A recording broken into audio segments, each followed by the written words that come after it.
Euh, Alors, bon, Épinette, je t'en prie.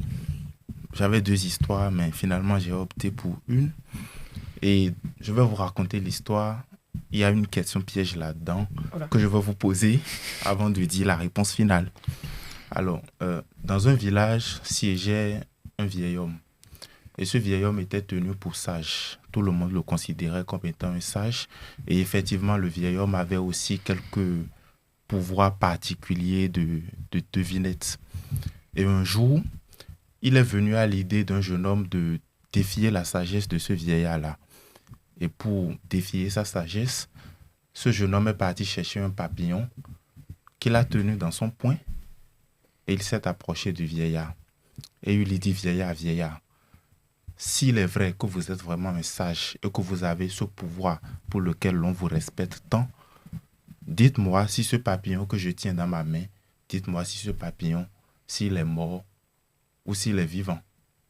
Alors, Monsieur Gilles Roussel, selon vous, à la place du vieillard, le papillon est-il C'est mort? sympa, vous me vieillissez même ça. 1958 quand même. Hein. Enfin, je vais quand même commencer par vous, par politesse. Ouais. C'est bien, tu te rattrapes. Est-ce qu'il est vivant? Moi, je dirais qu'il est vivant. Le papillon. Ouais. Alors, Nathan, le papillon, est-il vivant ou mort?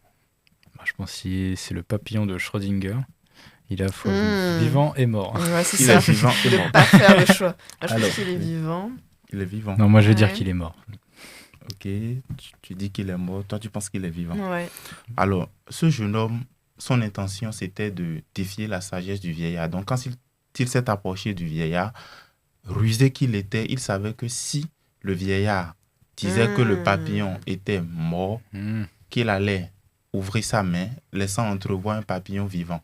Mais il sait également que si le vieillard disait que le papillon était vivant, qu'il fermerait son poing hermétiquement de façon à tuer le papillon et après ouvrirait le poing et laisserait entrevoir un Bien papillon. le papillon de Schrödinger. Oui, c'est vrai. Mort et vivant. Ah bah voilà. Donc, et le vieillard, le fils, le regarde, il lit sa rage de le porter en dérision et dit, jeune homme, que ce papillon soit mort ou qu'il soit vivant, cela est en ton pouvoir.